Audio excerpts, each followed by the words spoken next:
first full day in Japan. We got here a lot later than we wanted to yesterday, so we did nothing apart from go out to this really cute coffee shop by us. They have like this honey latte that was really nice, but they also do a sweet potato latte, so that's what I'm going to get today. So we went there, just kind of figured out around the area. But right now we're heading to get another coffee because it's the morning and we want one, and then we're going to be going to Harajuku to get, what is it, Skull Panda? To get some Skull Panda blind boxes, walk around there, there's a temple there and stuff, and then we're gonna pop to Shibuya because I need some shoes because I didn't buy any flats and my feet are killing me. Tonight there's a cute little like garden park right by us because we rented an Airbnb, so we're not in main Tokyo, we're kind of like in a residential area, so we get to see a little bit more of Japan. So I think that's what we're gonna do, but I'll keep you guys updated.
So our first full day in Tokyo, and we bought a few things.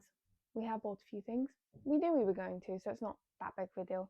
Excuse the lighting, it's not really playing ball anywhere in this country for me, but we work with what we're given. So first thing I have to show you is, now this isn't a purchase necessarily out of want, this is definitely a purchase out of need. My feet are killing me. I think I've said in this vlog so far that I didn't bring any flats. We climbed Namsan Tower, like the stairs. We went up the stair route and came back down the stair route.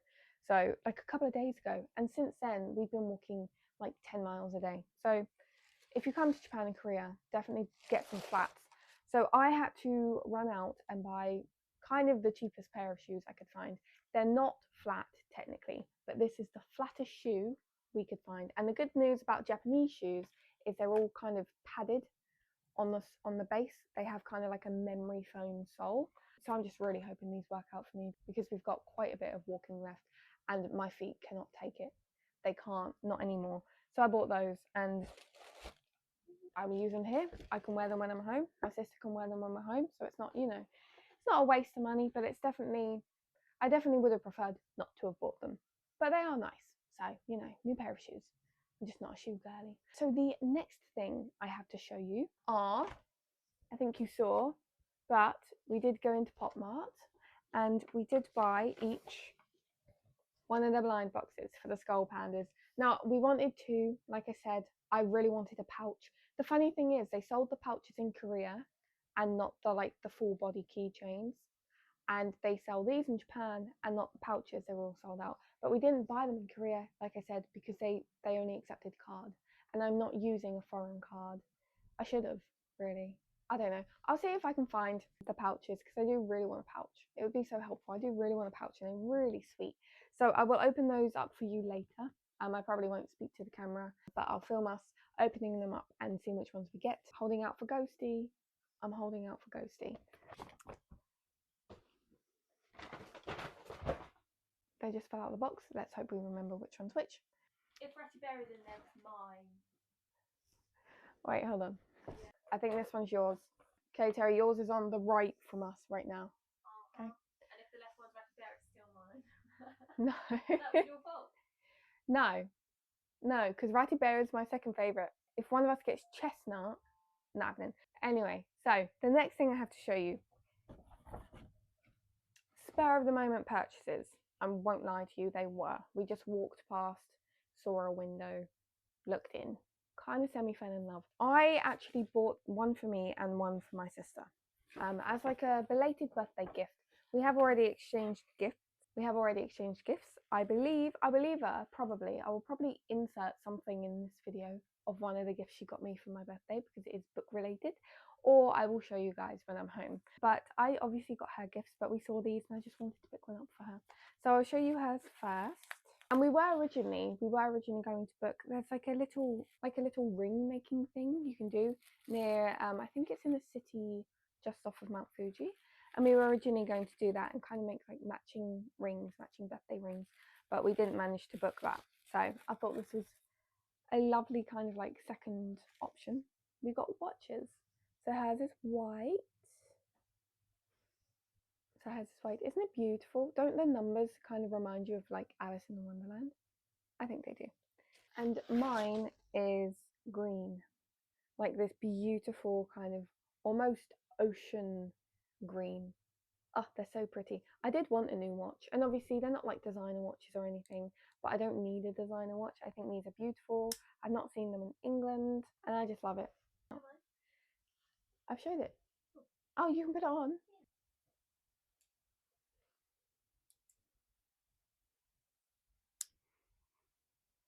So mine, my sister's, she's left-handed, I'm right-handed, so we're wearing them on the opposite arm. But aren't they pretty? They're so pretty. We found them in this really kind of beautiful antique jewelry store. Obviously, they're not antique. They definitely weren't priced like antiques, but some of the jewelry in there, guys, it was beautiful. It was absolutely beautiful. But yeah, we saw these in the window. We stared at them for a while. We walked past them to go to Pop Mart to buy our little blind boxes. And then we came back and we saw them again. And my sister was like, oh, I don't know whether to go and ask. I don't know whether to go and ask. And I was like, I'm going to go and ask.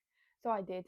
And I bought one for her and I bought one for me. So, and the last thing, I think this will interest you guys the most. So, like I said, I wanted a book from each of the countries we're visiting. Now, we went to this bookshop in Shibuya, so, you know, just your normal average bookshop. There were some books in English, and what I loved was that they were all written by Japanese authors. I could have gotten one of those because that's what I was planning, but I can buy those anywhere. So I instead got something I don't think I would be able to find in England, and if I could, it would be difficult. I mean, I could order it online, but that would take away the magic of finding it in its country, you know? So it's called Slash with a Knife, and it's Yoshitomo Nara, and he is a famous, very famous artiste, sculptor, and it's basically just little bits of his art, little bits of his storytelling. Some of it's in English, some of it's in Japanese. When I bought it, it did say it had English translations, so I'm not sure if those are on the pages where there is English or not, but as you can see, there are kind of paragraphs that are written in Japanese. So I could, if it's not translated, I could just grab a sticky note and put it next to it and just let you know, because there's no hiragana, so I can't even read it all because I don't know kanji. But yeah, I just thought it was so beautiful, so weird and so beautiful, and it's just a little, feel like it's a little bit of me in a book of art, so I had to buy it, and it just made me really happy. Like, I got such a unique book in Japan. So this is my Japanese book purchase, which I'm really, really happy about. Now I just have to source a bookmark because I also got one from Korea, so it needs to kind of be equal in the bookish aspect, doesn't it? Yeah, thought I'd come on and just show you my little haul. I'm really happy with it. So, French flaps. Oh no, it's not got French flaps, but it does have a different cover. Oh, how beautiful. So I suppose we should go open our blind boxes now, and I'll film it, and you guys will see which one I have, and maybe an Azuki Sally, because I love them. I was addicted to them last time I was in Japan. I've just bought my first box this time around in Japan, so I might go have one of those. So maybe that's what I'll do. Azuki Sally, and then we'll unbox our blind boxes. Okay. I got Chump. She's not ghosty, and she's not ratty bear. Ooh, but I got Chump, and she's so soft, and she's so cute. And my sister's not very happy with hers because she got the chestnut one, so we may need to buy another.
So we're in Ginza and we're just about to go to the Art Aquarium Museum, and I'm so excited for it. I wanted to go to an aquarium in Seoul, but we didn't get around to it, the Lotte World Aquarium, but we're going to an Art Aquarium Museum, and if you've seen pictures of it, you know why I'm absolutely so excited. So I'm going to take you along because we just about to go. I'm so excited, so excited. So that's our plan for the day. That's our biggest plan for today. We're also going to buy some perfume, and we're going to go to a bar, an author bar, which I'm going to show you. It's where like Dasein used to drink. So that, I think, will be a lovely end to the night.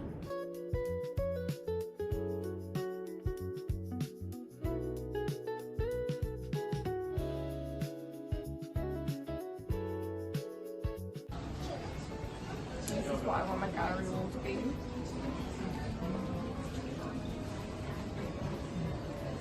Oh, it's also nice.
Morning from Tokyo.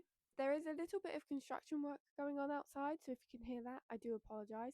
I did want to say good morning on the balcony, but I can't because it's too loud.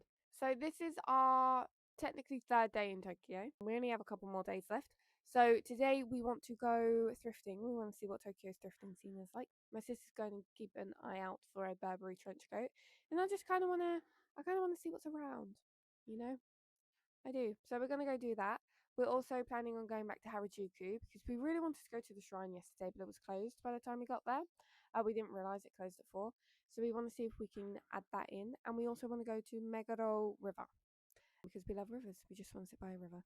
So those are our plans, but I'm not quite sure why I keep telling you our daily plans because we never seem to stick to them, actually. But today, I really hope we can today because I want to do all of the things that we have on our list. But in other news, because I feel like these vlogs haven't been very bookish. They've been kind of bookish, but not very bookish. But in other news, I did finish After Dark. I finished it actually on the train ride here, so a couple of days ago, to be fair.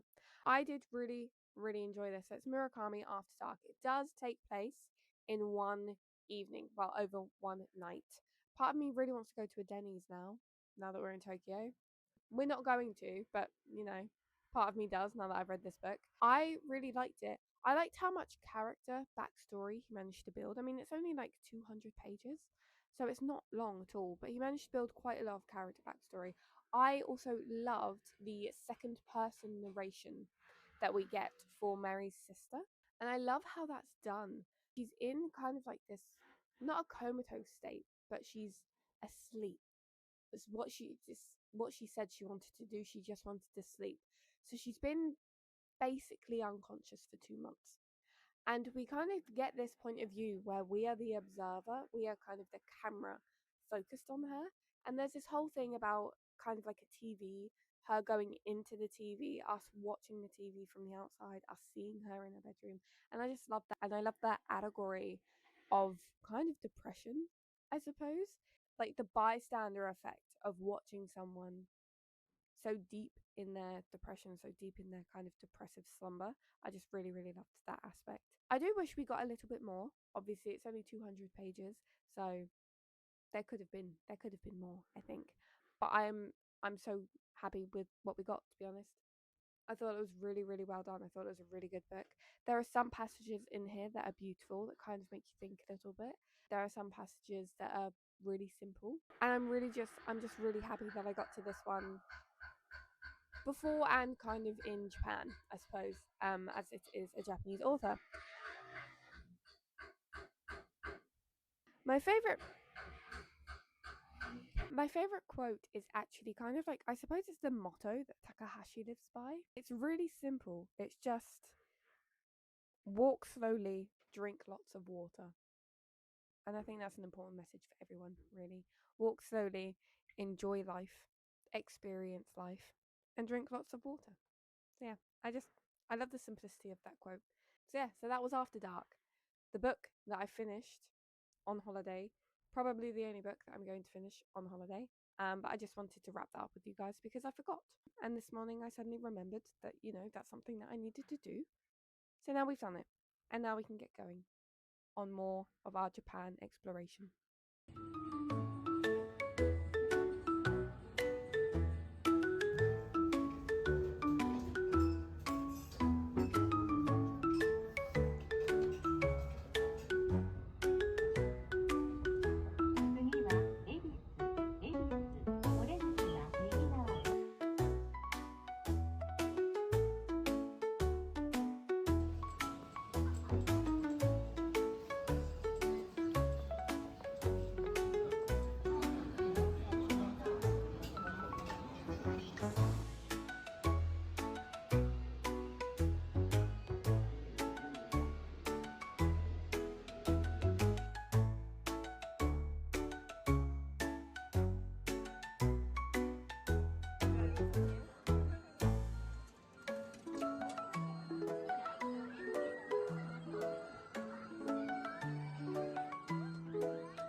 So Bungo Stray Dogs is an anime about authors.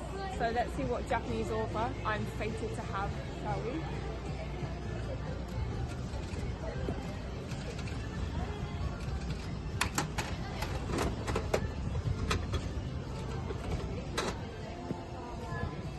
I think I got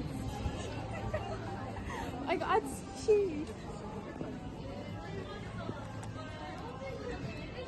If I can open it. It's really hard to open. Oh my. Yeah, you pull this. Pull this what way? Down?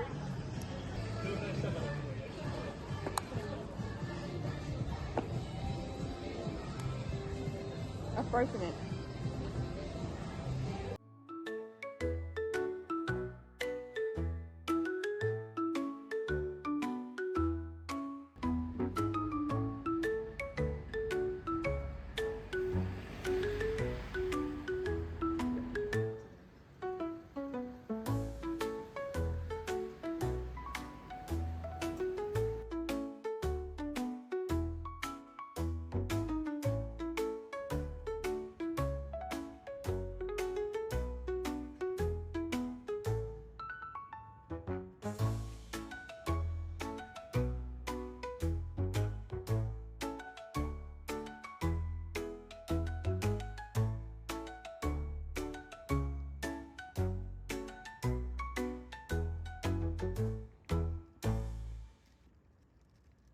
So I haven't really been updating you. I've gotten really bad at that since we came to Japan, but I forgive myself, I think, maybe not so much when it comes to editing, but I'm gonna work with what I have and hopefully it turns out okay.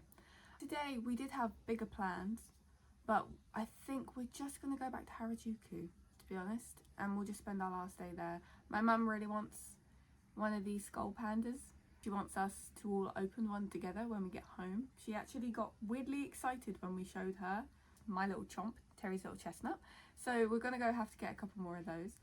But yeah, then other than that, we'll just see what we get up to around Harajuku. We're gonna go to the shrine finally, because the last time we tried to go, it was closed. We didn't realise it closed at like 4. We got there a bit too late. I want some more dango, sweet soy dango. It was delicious. So I'm gonna get one. My sister's gonna get one. Maybe some more omu rice, because I think I may have an obsession. It's my last day in Japan, which isn't the best, so I'm gonna have to learn how to cook it myself. But anyway, last day in Japan, Harajuku on the plans, shrine on the plans. Let's go.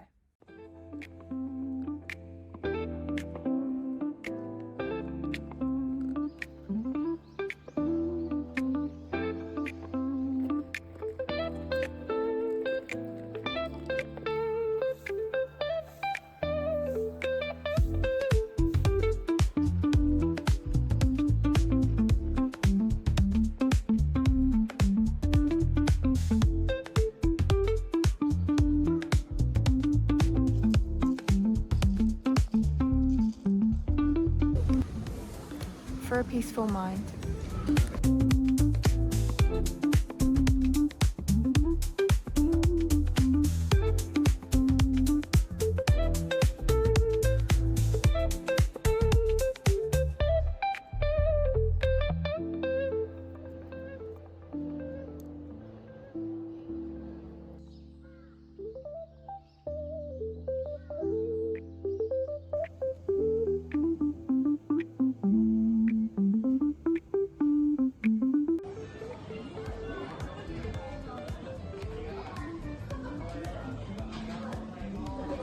Do you have any phone?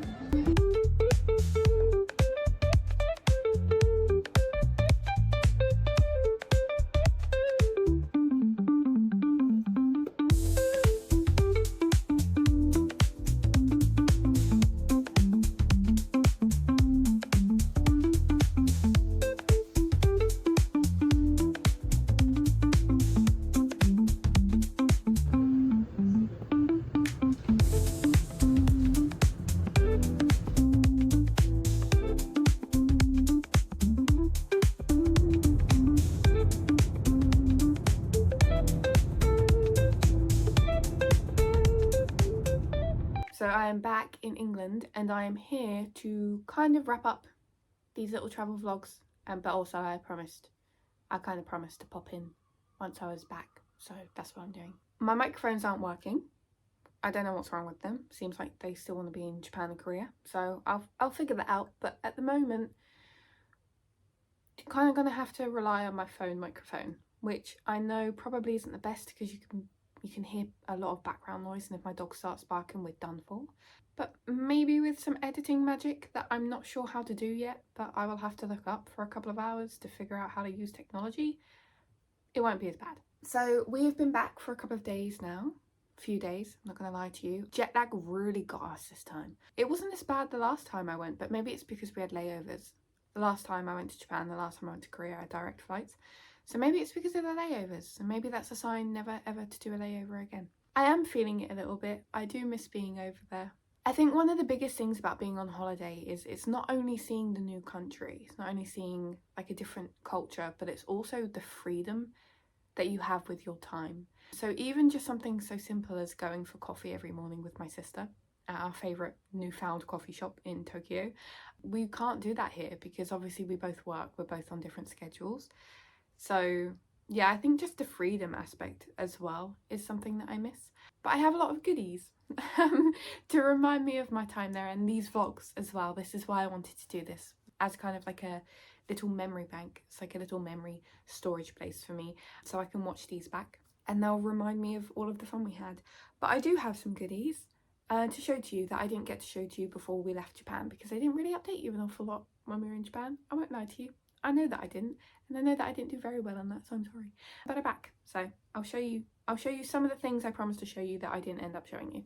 So I have got on my necklace from the aquarium. It doesn't match my outfit today, but I don't care.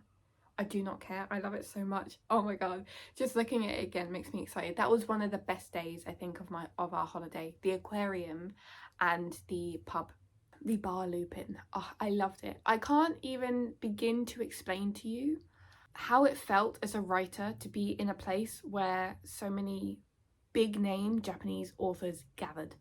And I know that sounds silly. I know it sounds really, really silly, but it just, the atmosphere of it was dark, it was really intimate. There's not a lot of room there at all. They had pictures of the authors as well. When they saw us, they brought out a little card of, do you know Bungo Stray Dogs? I've only seen season 1, but my sister loves the anime so much. They brought that out and pointed obviously to like Daze and everyone, and my sister, she was a little embarrassed, I won't lie. But just being in that atmosphere, in a place where I know that kind of authors came together, they held conversations, I assume they got some inspiration. It just meant an awful lot to me as a writer. And I won't lie to you, the placebo effect is amazing, because ever since that day I've just been wanting to write. So I think it did me some good, because I haven't written in God knows how long. But onto the goodies. So one thing I promised to show you in Seoul that I didn't was this little jumper. It's a little Seoul jumper from Ireland or something. Let me get the tag, because I've only just taken the tag off. It's Ireland. It's from M Playground. This is the tag, in case anyone was wondering. We had no idea of these. We weren't planning on getting them. I think it was when we went to the palace. Don't know, we were coming out of the subway and this girl had this one on, like this colour. And my sister fell in love with it and she asked her where she got it from. So that was one of our little side quests when we were in Seoul. I did promise to show it to you. I didn't, so you're seeing it now when I'm home. On to the other things I bought that make me really happy, that I'm pretty sure none of you want to care about, but I have to share them with you because they make me really happy. And I know that seeing me buy things probably won't make an awful lot of you happy, but maybe seeing me excited about the things that I've bought might bring some happiness to some people. I don't know. But let's go with the simplest things first. So, the notebooks that I wanted in Korea, that we couldn't get because they only accepted card, that we decided to look for in Japan because it was a Japan brand and they accept cash a lot. We got them. So like I said, they're only like five little notebooks, right? Cost me like £1.50 for 5 notebooks. And as a writer, I collect notebooks like nobody knows. I don't need any more. I have loads of empty ones, but the thing is, some of them are so pretty that I just don't want to start writing in them because my handwriting is atrocious. My brain is atrocious. I know there's going to be so many crossings out and rewritings and the same paragraph just pasted over and over again for like 5 pages with like slightly different wording. But anyway, I love these notebooks. Oh, something fell. I love these notebooks and I'm so glad I got them. On another thing, one of the things that has made me the happiest since I've gone back, which I didn't expect. I didn't expect it. When we went into a loft, I got this tiny little notebook. Now, the first loft we went into, I wasn't sure if I wanted to because it's grid lined, and I was looking for a lined notebook or even a plain notebook. But I just fell in love with it. You don't understand. I haven't even taken it out of the packaging yet, but it makes me so happy to look at. I'm so excited by this notebook.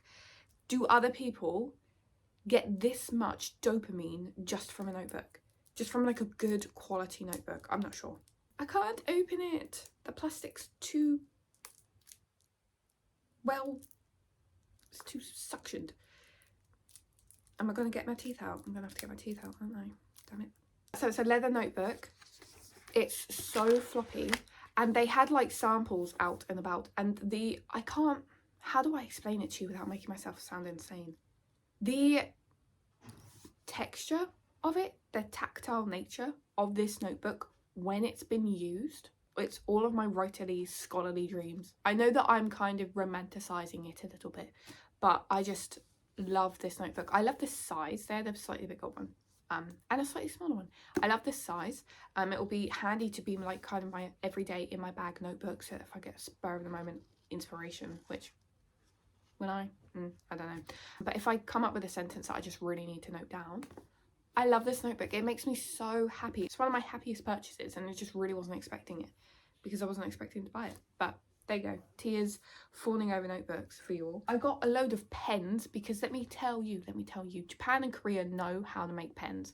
So this is one of them. It's just out because I've been writing in my notebook. It's very, very fine. So this one's from Japan, and I believe it's 0.3 actually, because my handwriting's really kind of sharp and thin, so these ones do really well. And I've got some others in my little pencil case with some highlighters for me books that I end up annotating. But those are like my little stationary things that make me really, really happy. When we returned from our trip, my mum gifted us some little magnetic bookmarks. So mine, a little spooky. She kind of matched which one she bought. She kind of matched into our personalities a little bit. So my sister has kind of famous art on hers, and I have like these little spooky book lover ones, and I love them, and I will be using them. And it helps me as well because before this channel I only used to read one book at a time. Now that I have this channel, I'm normally in between like 2 or 3 depending on if I'm annotating or not. So these will help me very, very much. Thank you, mother. Okay, let's go rapid fire because I don't know how much of this you're all interested in. Until I get to the books, I'm going to go rapid fire. So in Korea, I did get a hairpin. I'm not actually quite sure how to use it, but it was so beautiful, and I love the way that hair looks with hairpins. So my sister said she would teach me. So look out for that, Terry. I'm going to be coming into your room soon. One thing, we went to the perfume factory in Tokyo. It was one of the things that we really wanted to do because we saw that they offer, well, they don't offer, but they sell perfume bottles, right? Glass perfume bottles along with perfume. The perfume that I got is Ume, and it's from their Japanese line. It's from the Japan line. I think each one in the Japan line relates to the season. So I think I got autumn. I think I got, or was it winter? Was Ume winter? Yuzu, was that autumn? This one's either autumn or winter. I think it might be winter actually, now that I say it. And it's a beautiful scent. We spent quite a while there just spraying things on our wrists, and I think they got a little bit sick of us. I'm very, very sorry. I would tell you the notes. They're in Japanese, so I can actually tell you them because they're in katakana, but me and katakana don't get along very well. So top note, ume, pear, freesia, and then the middle notes are loganberry. I think that says, that can't be right, surely. Lime, basil, passion fruit, maybe. And then the base is marine mineral, which makes sense why I like it. So this is the perfume. It smells divine. It does come when you buy the perfume. To be fair, these bottles are a lot bigger than we were expecting them to be, and we thought that they would only be like this small. But it does come as a rollerball, which is really, really handy. I don't actually have any roller perfumes, so you could just potentially, sorry, I'm not putting a ton on my wrist, it's just that it's a little dry because obviously it's the first time I'm using it. Oh, it smells really, really good. So I don't actually have a rollable, so this one, I'm so happy. But the whole reason is we wanted to get a perfume and pair it with a glass perfume bottle. So the one that I picked out, which was really difficult, I will say, because they're all absolutely beautiful. And I have to be very careful because they're glass. If you can see some fibres, it comes wrapped in some wool to protect it. But this is a perfume bottle. I got a pink and a green one, and it's got a little, what looks like a fishtail on the top. So I feel like my little ocean loving, sea life loving heart is absolutely just having its heyday today. But basically what I need to do is I need to get some of this perfume oil into this bottle, and then you just kind of dab, you know? But it's beautiful. It's absolutely stunning. It's so pretty. Oh, I can smell that perfume oil. It smells so good. I have to be very careful with it. Oh, I need to find, like, maybe I should keep it. Maybe I should keep it in its wool forever, just so it doesn't break. Speed run of the things that aren't books. So when we went to the temple in Harajuku, my sister, when she studied in Japan, she had kind of like a ritual of getting a luck charm. A luck charm from the temples. And when we went this time, she was unsure if she wanted one, but when she saw them, she got really emotional because obviously nostalgia. So I bought her one, and they bought me one, and we also bought one for all of my family members. I did originally want the Good Fortune one. I don't know what that says about my personality, but I did want the Good Fortune one. But I thought this one would match me the most. It's got, it is a bell. So if you hear that, I'm sorry. Metal. This one is for a peaceful mind. I think I've said this. I think I said this in the clip. This one is for a peaceful mind, and I feel like I probably need that more than I need Good Fortune at the moment. I could do with some Good Fortune, but if I had to prioritise, I would probably want a peaceful mind. So that's the one I got. Then let's get on to the other skull pandas. My little chomp. I love her. She's adorable. We did manage to find a pouch in Japan, and I got Moldy Muffin, which is my second favourite one. So I was very happy. I was very, very happy to get a Moldy Muffin pouch. I did say, I think I said before that Ratty Bear was my second favourite. She's my third favourite. Moldy Muffin was my second favourite. Then I was holding out for Ghost. I was holding out for Ghost for my last full body pull from these blind boxes, right?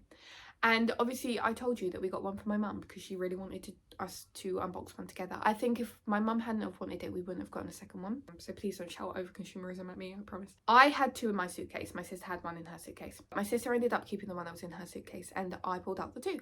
And I had a very good feeling about one of them. I was like, oh, I think whoever gets you is going to be happy. So I gave it to my mum because I wanted her to be happy. I got Peanut. I wanted her the least. Her eyes creep me out a tiny bit because their eyes move. You can move their eyes, but her eyes move on their own. The rest of them don't. Her eyes, they move on their own. But the more I look at her, the sweeter she becomes, and I am afraid that I am quite in love with her. My mum got Ghosty. Of course she did. The one that I had a really good feeling about. My mum got the one that I spent the entire time we were abroad looking for, well, not looking for, but hoping for. And my mum got my first pick. When we opened them, I was a bit reserved with that. I'm not gonna lie to you. It was kind of like a 2-year-old having a little silent tantrum. but I have this issue with loyalty, and now that I have Peanut, like, I love Peanut, and I wouldn't give Peanut up because she's mine. I unboxed her. She was made for me. She was meant for me, I suppose, that day. So I do love Peanut. I'm sorry that I've not really treated you that well, I'm afraid, Peanut. I've been a little bit neglectful of you, but I do love her. I do love her. And I do love Chomp. And I do love my little Moldy Muffin pouch. Those are the last you'll hear of my little skull pandas, I promise. Maybe, unless Christmas we get the winter ones. Because I think it's kind of like a gambling addiction, but like blind boxes. It might become a problem, but I'm sure I can pare it down, surely. And now that that's all done, let us finally, Tia, because you are a booktube channel, let us finally get around to talking books. I did in fact buy some books when I was away. I'm pretty sure you saw most of them because I bought another one. So from Korea, I managed to get On the Origins of Species and Other Stories by Po-young Kim. So excited to read this one. Very excited to read this one. From Japan, I showed you Slash with a Knife. I did show you this one, I think. This one will take me exactly 3 minutes to read, so I might read this one soon. Plus, I'm just really excited to see all of the art. Oh, it's so pretty. Tia, stop. You're not reading it right now. Then, in Japan, I also bought a second one. It's still got the receipt in it, but I've read it. So why does it have the receipt in it? I don't know. I bought the Tosa Diaries. And this one is by Kino Tsurayuki.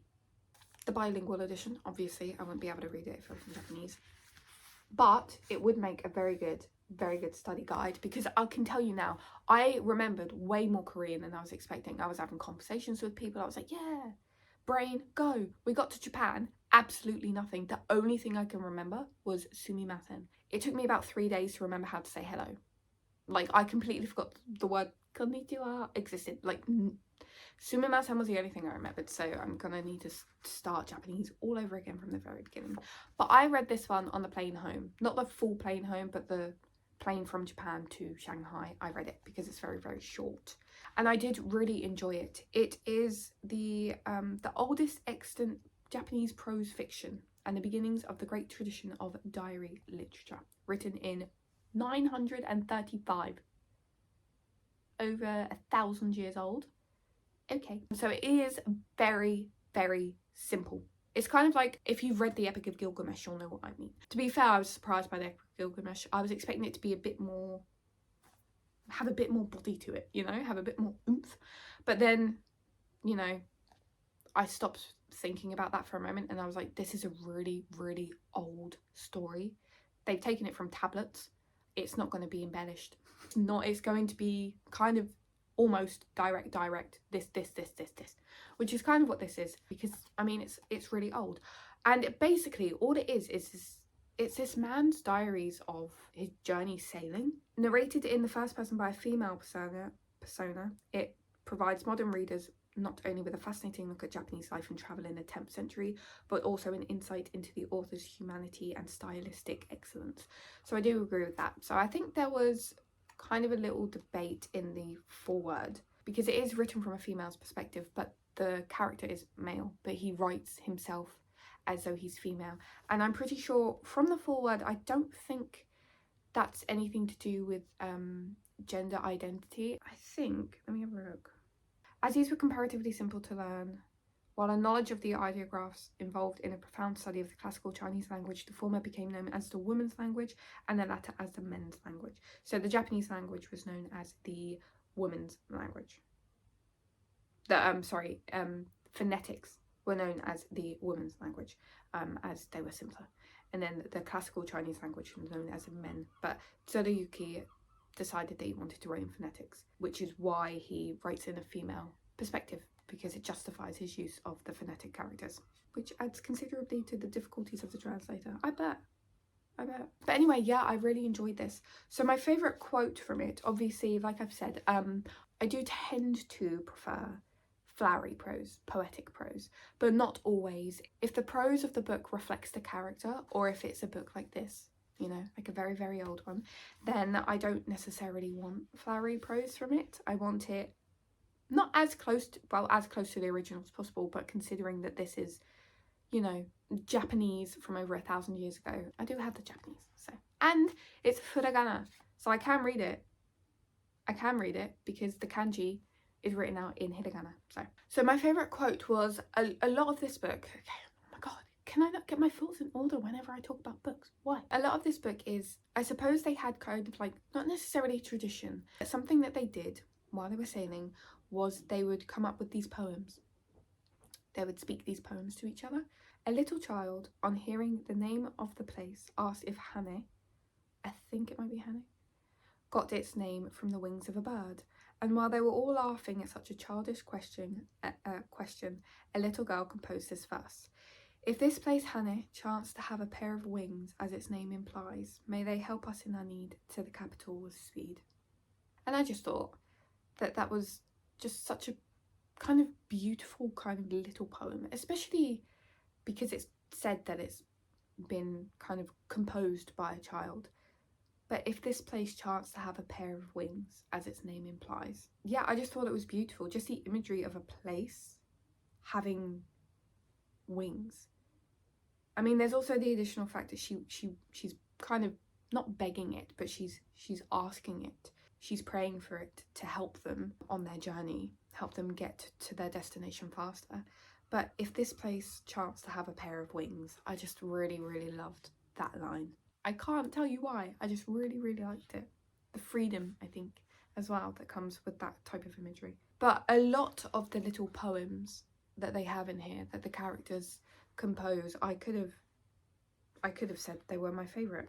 Yeah, I think this was like just a really, really nice book to read on our way out of Japan. And I'm glad I got to read some kind of older Japanese stories. There's only one story in here. And kind of going to get a feel for the, I don't know, the kind of human thinking at the time. So these are the books that I bought when I was over there. And obviously, as I've just told you, I have already read one of them. Now, since I've been back, I have read one additional book, After Dark by Murakami. These tabs and this and the annotations are my sister's, because this is my sister's copy. I need to buy my own copy so that I can annotate it and I can tab it, but I just did my shelf audit.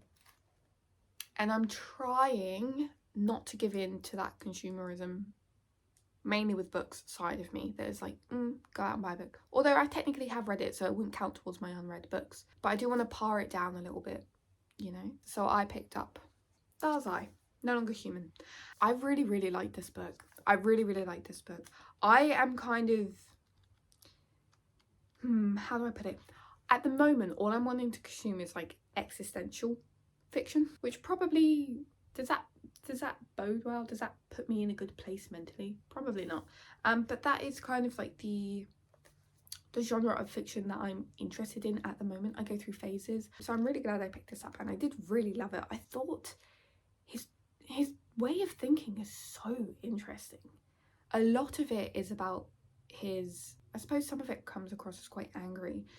So you can read it as a lot of it is kind of like his anger-ish towards humanity, towards women sometimes, with how he views them, towards his friends. You can see that he's quite nonchalant about things at times, but really I think this is just a kind of like a study of someone who is just fearful. I think he is just afraid of other people, of living with other people, of not being able to understand other people, of them not being able to understand him. I think that's why he feels like he's not human, because of that kind of like anxiety he holds. When my sister read it, she said that it was quite very heavy in depression, and I read some of her annotations, and I think we agree a lot on some of it, and I think we disagree on some of the other things. There's also kind of like the motif of like death, like a tragic death, how he views the world. In kind of like the first half, like a tragic death is something that he would be happy with, and then in the latter half, when he was closer to that, he became fearful of it, which I think, again, like he's trying to justify his fear in all of these different ways of how he might be slightly different, which I think also, I'm not sure, but like you could read it from a perspective where you could say that the main character may potentially be neurodiverse. I'm not saying that that's what it is. I'm saying that you could potentially make an argument for that if you were to write a critical essay on this book. But yeah, I think just his fear of people, his inability to relate to people, his kind of confusion, I suppose, around the ways that normal people behave, because he wouldn't necessarily take on those behaviours himself. So yeah, I do think it's just kind of like a character study, like a case study of a very fearful, anxious person, and I did really, really enjoy it. I loved the beginning when he was talking about masks, about wearing masks, about people wearing masks. Oh, I think that's also why he takes on kind of like the Joker role a lot. It's the only way that he understands to kind of build relationships with other people, and it also might kind of be a defense tactic. So if he's doing things specifically to make people laugh, then if by chance they laugh at him, then he can't kind of go further into his fear because he's doing it intentionally, you know? I loved the beginning, the prologue. I've seen 3 pictures of a man. Oh god, I love the writing in this, if you can tell.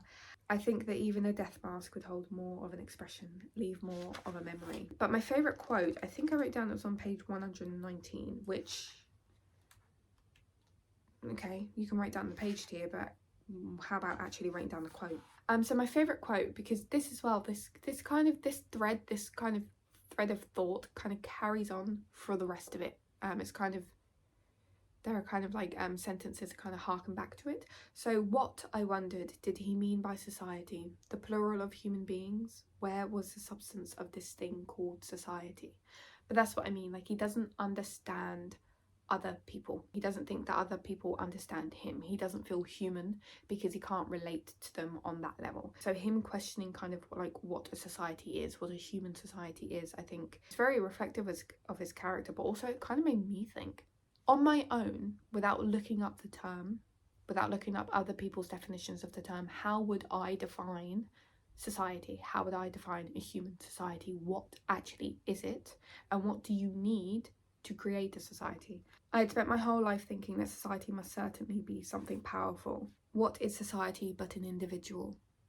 You can kind of think about society as society, but then if you go in closer, if you zone in and start to think of society as an individual, how it would look if society was in fact each individual person. I don't know, I love that quote. It made me think a bit. I'm probably not going to be able to explain my thoughts to you very well on that, because at the moment I don't really feel like thinking that in depth, unfortunately, and I didn't write down any of my thoughts when I read this. So these are all of the books that I finished in November. 3 books.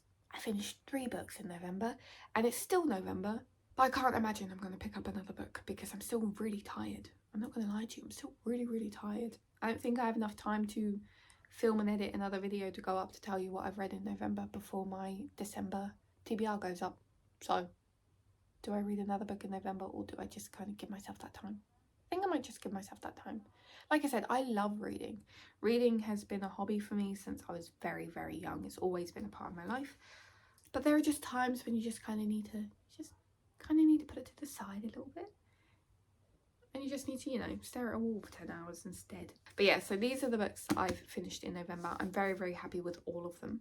My sister has a Setting Sun, so maybe I might pick that one up. But yeah, so I think what I might do now is, I think we have like maybe a week left of November, so I think I might just chill. I think I might get myself in order, get ready for Christmas, get ready for the Christmas reading period, which I'm not sure how well it's going to go because I have no Christmas books. I don't have any books that are holiday themed, so maybe I can do something else to do with the holiday theme and, well, come up with something and you'll see that. Oh, I forgot. Oh my god, how can I forget this? How can I forget this? Before I went away, my sister handed me one of my birthday presents early.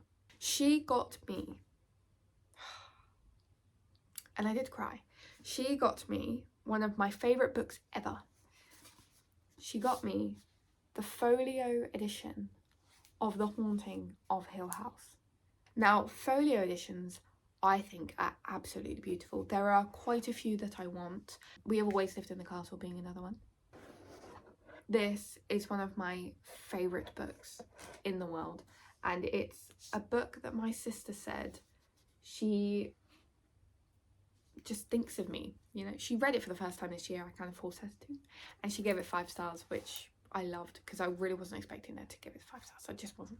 Yeah, she said that if she were to put me as a book, she would probably, or the book that she kind of, look how pretty, or the book that she kind of relates the most to me would be The Haunting of Hill House, probably because I talk about it so much, but also because Shirley Jackson, I discovered her obviously after I started writing, because I've been writing since I was a child, but there's something about Shirley Jackson's writing that I adore, and this was the first book that I read of her, and she's one of my favourite authors now. So this is the book that my sister kind of, I can't think of the word, she just thinks about me when she hears about it, so she got me this, and I'm so happy because I've been wanting this for ages. So now I have The Haunting of Hill House folio, and I have The Phantom of the Opera folio, and I'm going to try and sort out my bookshelves to give them their own little place to shine, ready for more collections from folio, maybe. I did cry when she handed that to me. So thank you guys for being with me for my little holiday, for whatever this was. I have no idea what this was, but whatever this was, me just going through things and saying unintelligible random things. But yeah, I had a really good time in Seoul, and I had a really good time in Tokyo, and I want to go back. I love being home. I'm a very comfort person. Being in my own space makes me very comfortable. There's just a little bit of magic, I think, when you go away. And I know that it's not the last time that we'll go. It's definitely not the last time that we'll go because we love it over there. But it's the last time for now, for the foreseeable future. So I'm just really happy that I got to go, and I'm really happy that I got to share it with you, and I'm really happy that I get to now look back on the vlogs and kind of remember the smaller parts of it that I wouldn't necessarily remember on my own. So yeah, so thank you guys for kind of supporting the vlogs, I suppose, watching them. We'll be getting back to our normal bookish content now. I hope you stick with me to see what else comes from the channel, whether it's me kind of creating like a little memory bank for myself, or whether it's to see what books I'm reading and what my thoughts are on the books I'm reading. I will see you in my next one. Like I said, it will probably be my December TBR. Let's figure out what books I'll be reading that month together. Thank you guys for giving this a watch, and I'll see you soon. Bye for now.